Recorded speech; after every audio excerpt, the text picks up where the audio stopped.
القارعة ما القارعة وما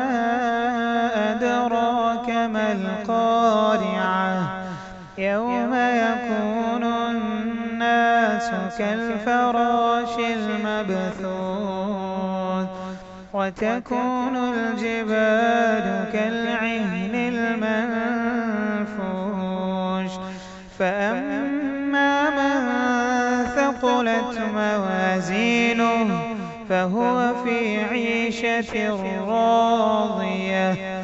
وأما من خفت موازينه فأمه هاوية